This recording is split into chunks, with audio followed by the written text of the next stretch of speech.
Gerben, I, Thomas. I miss you, Gerben. I miss our love.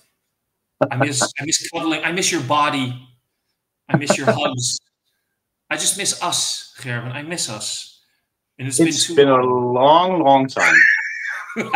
How you doing, buddy? I'm doing great. Yeah. How about you? I'm pretty okay. I had last week off, and last week Okay. was family time. This week is me time, so Yeah. I'm pretty good. And me time means beer time. What does Yeah. me time mean for you? Um, yeah. Also beer time, and there's not a lot of me time these days, but when there's me time, there's also beer. Can you explain the beer, please, for everybody who's watching? Yeah. As you might know, I'm doing the 9-year anniversary series from the Moersleutel, and today we are reviewing together number 7, Calypso's Temptation. It's a mega pastry barrel aged stout, 14%. This is what it looks like. For like the shortest second, I was like, oh God, I do hope we have the same beer, but we do. Yeah, we do. I Yeah. would like to for a small moment, like for the last couple of years, you and I have both been doing the anniversary series, and we did Yeah. collabs. This year, I'm going to be honest, I opted to not do the entire series for reasons that I think you and I talked about last year. Yeah. It's a lot of beer. Yeah. A lot of beer is never a bad thing. But it's also a lot No. of, for me personally, I thought it was a lot of the same beers. Not like same, but like it was IPAs and Yeah. heavy dark beers. Now, I Yeah. love both. I really do. But I also like variety. Yeah. This series is also kind of the same. I Yeah. think there's a quadruple in there, which was not there last year. Yeah, we didn't have a quote. Um, Oh, we didn't. Okay, good. I'm not misremembering. Thank you. and other than that, it's all IPA and stout. So yeah, So they didn't just, listen to us. I don't want to, I'm sorry, I will watch all of your reviews, but just because I wanted to sort of be completely carte blanche in this, I didn't watch any of your reviews leading up to this because I just wanted to go completely blind without any opinions beforehand. Yeah. So just very short, how have you been enjoying the show so far? I was kind of blown away by their triple IPA, which is kind of a surprise for me because I'm not a huge fan of triple IPAs. It's probably Really? one of the best triple IPAs Moersleutel made so far, as if I had them. And considering that you and I both, with of course Remy and Douglas, we all tried a triple IPA straight from the tanks when we were there. Yeah. So that's saying something, considering it was in the can for a while. Yeah. And still saying it was pretty good. That's pretty praise. Yeah. Okay. The first 3 were IPAs. I think the first one was a New England IPA. The other one was a double IPA, which I didn't like very much. But the triple IPA was pretty amazing. Yeah. So that's probably my favorite beer so far. What I find interesting so far in the lineup, because I did check the lineup, is they go from barrel age to a non-barrel age and then finish with a barrel age. What is the beer following this? Do you know? They have the quadruple, which I think it was oak aged. Yeah. And I think that's the one after this one. Oh, okay. So it's sort of like not barrel aged, but sort of at least it's seen oak. Okay, good. Yeah. Cool. You know what? I don't want to take up all of your time. So, do you want to do the story time or should I? Oh, wait, here's the thing. You're using your phone. There's always story time when you open WhatsApp. How about you read out what's on the label? Yeah. And then I'll take my phone and I'll check on Untapped and I can see what Untapped says for the rest of the story, okay?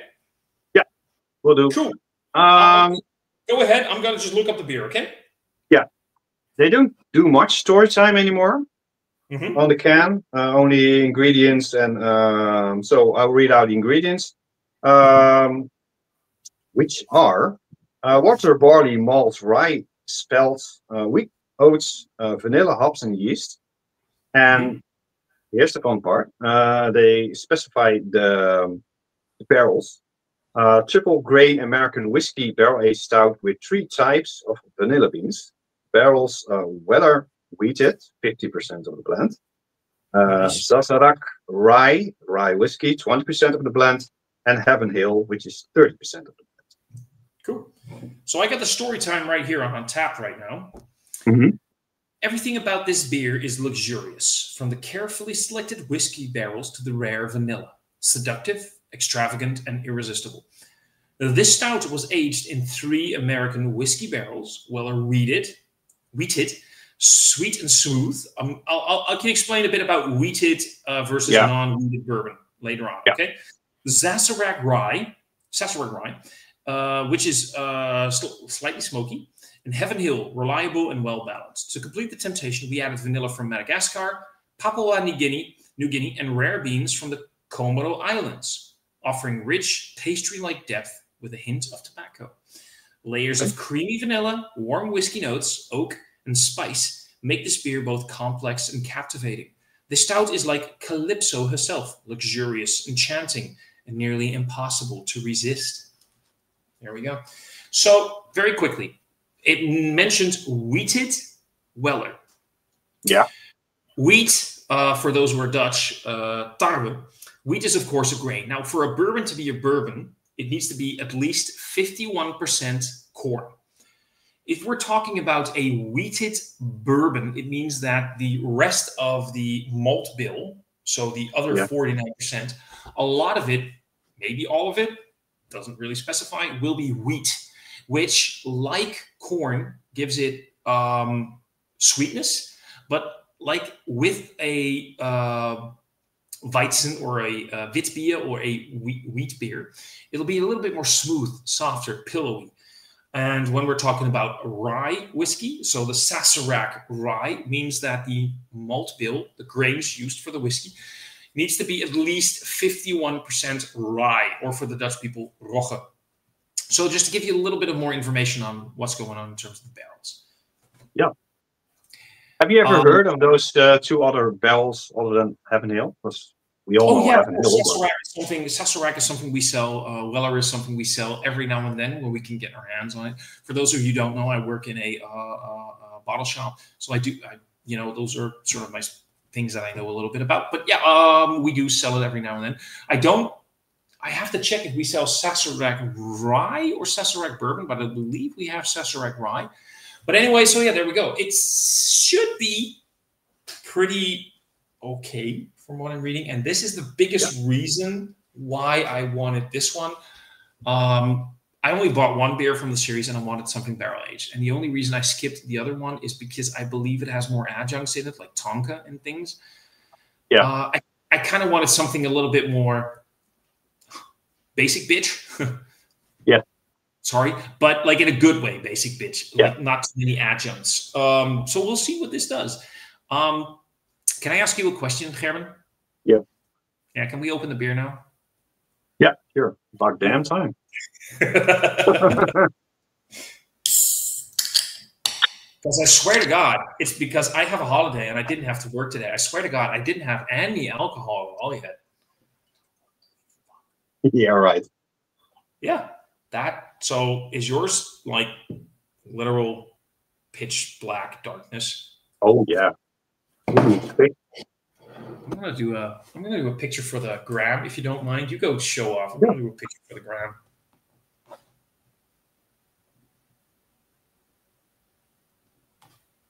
There we go. Cool.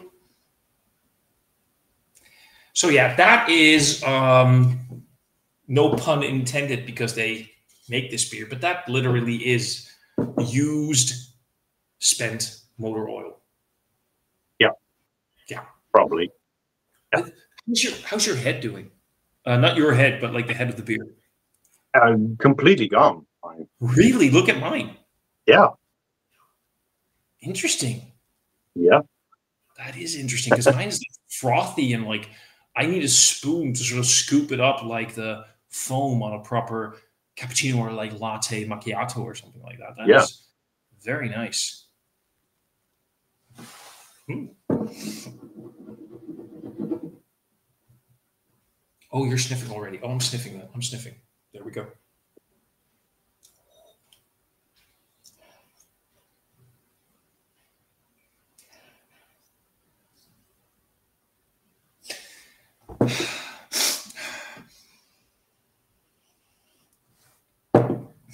Go ahead. You go first.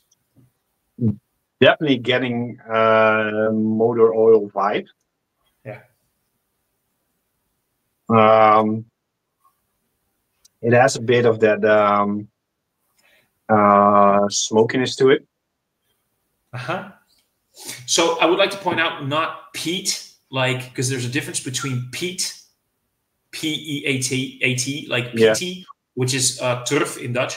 It's Yeah. definitely smoky, like tobacco, leathery, smoky. It's not like peat, like phenolic, like medicinal barbecue, but it has a smoky note.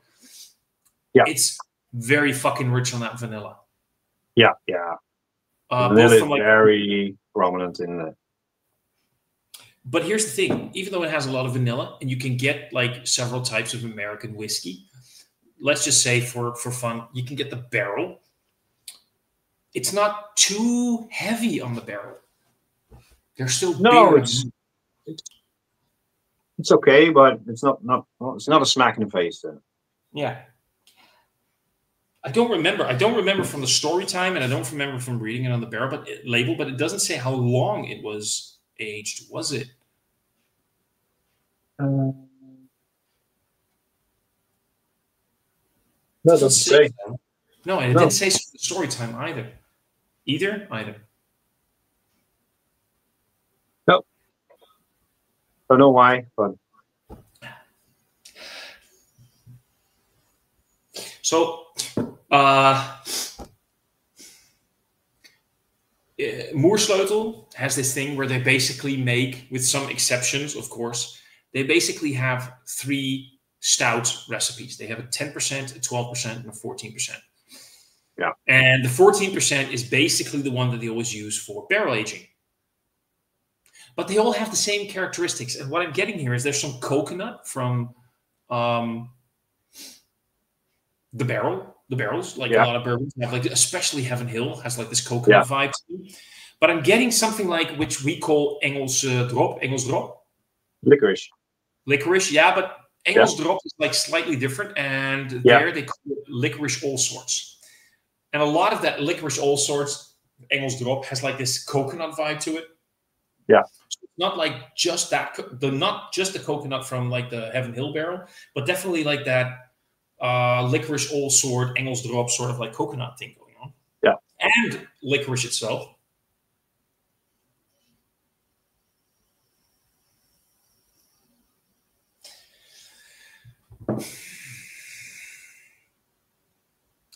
It could be that the barrels and the sweetness from the vanilla is hiding it, but I would like a little bit more roast. There's not much roasty backbone to it. No. Maybe in the taste, but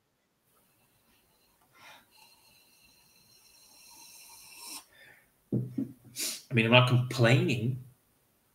no, not at all. It smells really nice. It smells nice. Yeah. Should be good. Should be good. Want to go for it? Yeah.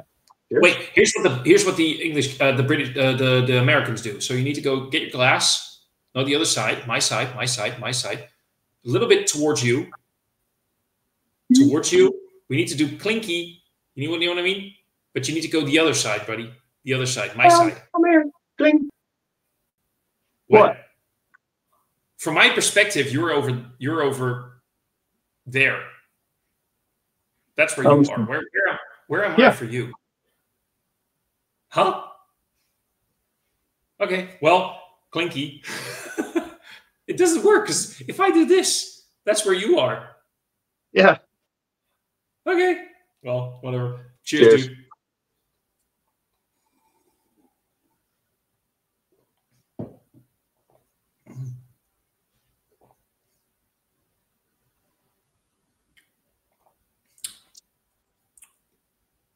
Mm.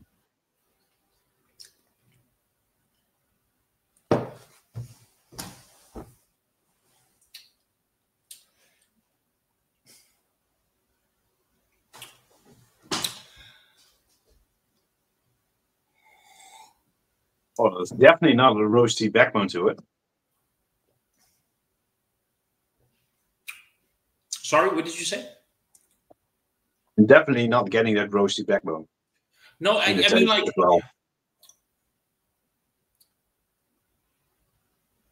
I am getting, like, if I am getting roast, it's more like roasted coffee, but not like roasted malts. No. It's more like, there's a hint of espresso there. There's a lot. Okay, wait. Can I get, there's a lot more depth and nuance and levels in the flavor, in the palate, than there is in the nose. There's a lot more. Pretty complex. Yeah, I was a little bit, so I'm not going to lie. That's why maybe I came off as a little bit, I don't know. I'm not going to lie. I was a little bit bored by the nose. Like it was, yeah. It was sweet. There was some coconut. There was some whiskey, and that was it. And there was vanilla. And I was like, is this going to be, did I spend over 10 euros on a can of that? But there's a lot more going on. Yeah.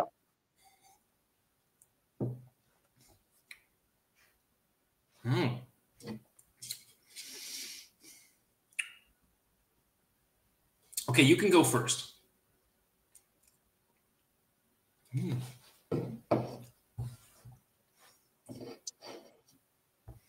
So it's definitely getting that licorice, all sorts, like you told, in there. It's sticky, it's sweet, the vanilla. The barrel is really there. It's a sipper.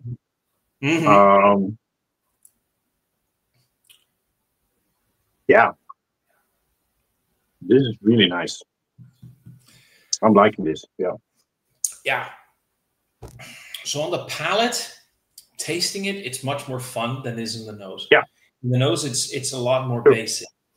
I'm not going to say that this is the most complex or amazing barrel-aged stout I've ever had. But I like the fact that I do get notes of rye, both from the beer and from the barrel. There's this peppery, spicy, drying note to it, liveliness. There's definitely sweetness. There's no mistaking about it. There is definitely a lot of sweetness going on here. Yeah. But it's like you can say mega pastry barrel-aged stout. So exactly, but there is more going on than just being sweet. So it has.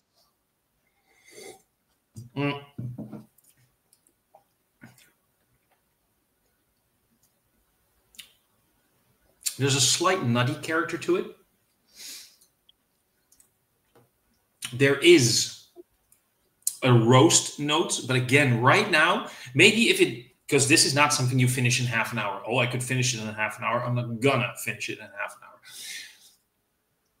hour. There is a roast note to it, but more like roasted coffee.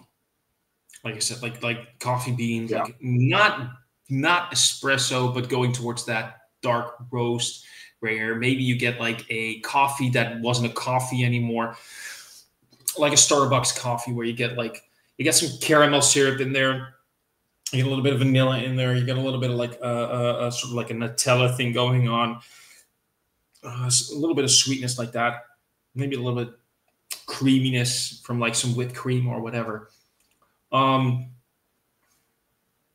There is complexity to it, but in the end, oh fuck, I hate doing that. Can I mention other breweries in this review? Sure, why not? So did you see that Amagar, am I pronouncing it correctly? Rye wine thing that I did review. I did like a few days ago, last week somewhere. No, you were. I have not seen that. So this is fun. This is nice. It's tasty, but it's tasty for me as in a Starbucks coffee would be. Yeah. I get everything, but it's basically a dessert. And that's not, I'm not knocking on the beer. The beer does exactly what it is supposed to do. Mm-hmm. But I would like a little bit more complexity than it is offering right now. Yeah. But that might be me.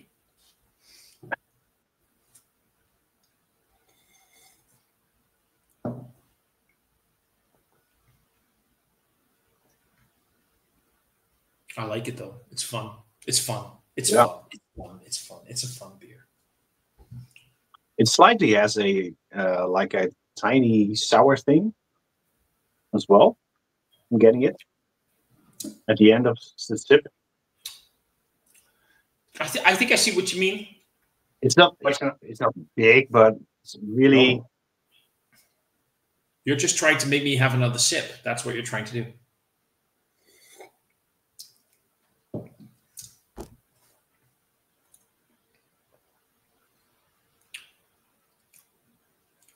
It's very tiny, but I see what you mean. No, I know what you mean.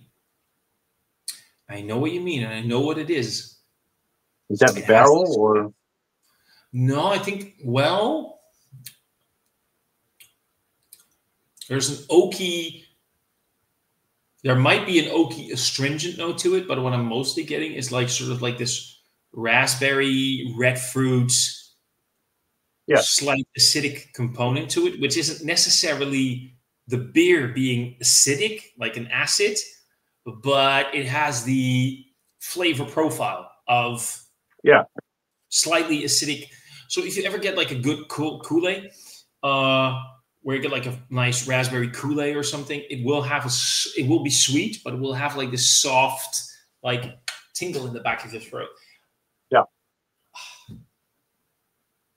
Damn it, I don't know what I paid for this beer. I don't remember. I have no idea what how much it is. I got this in the. I'm a member of the guild box, so they put it in there. So I have no idea. You got it for fucking cheap then. Yeah, probably cheaper if you buy it in the shop. Yeah.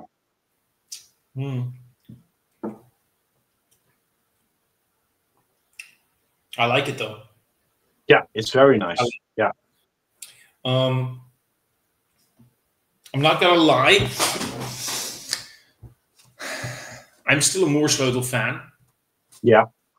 I don't think I call myself a fanboy anymore. I mentioned this in a review I did a week or two ago. Mm-hmm. I like this. Okay, I like it, but it's basically what you would expect from Moorsleutl. There's nothing new. There's nothing innovative. There's nothing that makes me go like, oh, I haven't had this before. This is a new experience. It's a Moorsleutl barrel-aged experience. Yeah. And I've had a lot of those, which is, again, why I didn't buy the set.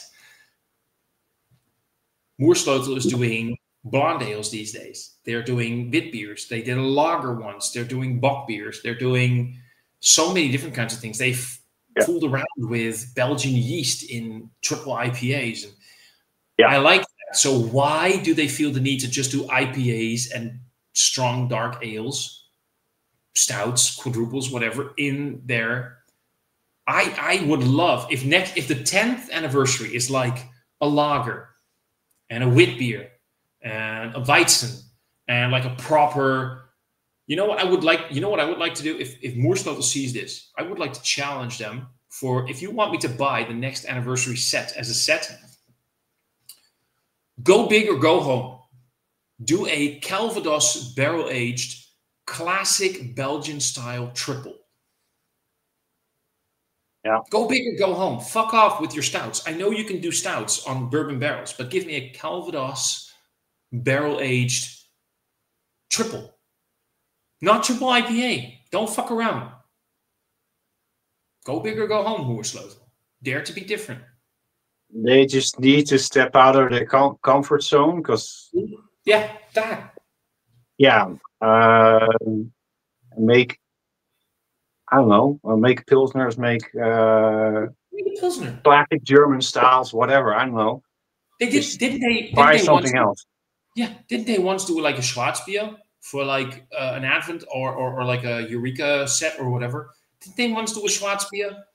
I seem to recall I seeing think they something. did, and they made a really awesome smoked beer with plums, I think. But why? Because I know it sells, but you know, why keep being so, oh fuck, am I gonna say this? I'm gonna say it. Why be so commercial when you could be more Yeah. independent? When you could be more independent, dare to be different, you know? Oh Yeah. wait, that's a different thing. That was a different website, wasn't it? Oops. No, but seriously, Yeah. though, I love this, and I have no problems drinking this. I will say one thing, and like last year, this series is not a showcase of what the brewery can do. Just think they can do so much more. And once again, they have a quadruple in this one, but it's only one beer. And other than that, it's only IPAs and stouts again. And they also make, I know it's not from the Moersleutel, but it's Zomerdijk blending, but they also make really fun sours. So see, there you go. Why is it so difficult to do things like that? Why is it necessary for them? You know what? I don't know. I could go on and on and on about this. You know I can. But this was fun. I like this beer. I don't want to sit here and complain about this beer because I'm not complaining. I just know they can do more. Yeah. And we said this last year. We're saying it again. I said, I may be misremembering, but I do remember saying if next year's set is more of the same, I'm not buying it. Yeah. And I didn't because, you know, I bought other shit. Yeah. But give me. Okay, so I've been complaining enough. I'm sorry. This is your channel, Gerben. I'm sorry. Yeah. Final thoughts? Yeah, really fun. In the nose, it was, like you said, boring is a big word, but it was not that great as in the taste. Taste-wise, it's pretty damn nice. Yeah. So, yeah. I'm really curious about that quadruple oak age that they made. So, yeah, I do have from a previous box because I used to be a guild member. I do have one of their quadruples somewhere in my stash. So I am curious because their core range quadruple, you've had that one, like the quad, the one with the yellow label. It's very sweet. It's very sweet. Yeah. Oh shit! I just sounded like Donald Trump, didn't I? It's sweet. It's very sweet. But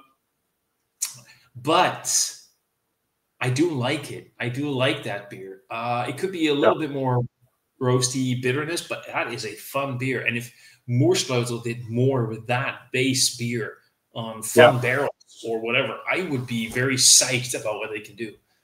Yeah. So I'm looking forward to that review. Yeah. I hijacked the intro of this video. Sorry for that. So I'm going to just now shut up. I'm going to be quiet. I'm going to let you end the video. I'm going to let you. It's your channel. You know what I mean. I don't do ratings anymore in my reviews, but if you want to know the score, I still do ratings on Untappd, so go check me out there. I'm also on Facebook, Instagram, YouTube, and Threads. Next week, we'll be back with number 8. And so that's going to be the Oak Age quadruple. So next Monday, stay tuned for the 8th review of the 9-year anniversary. So see you guys then.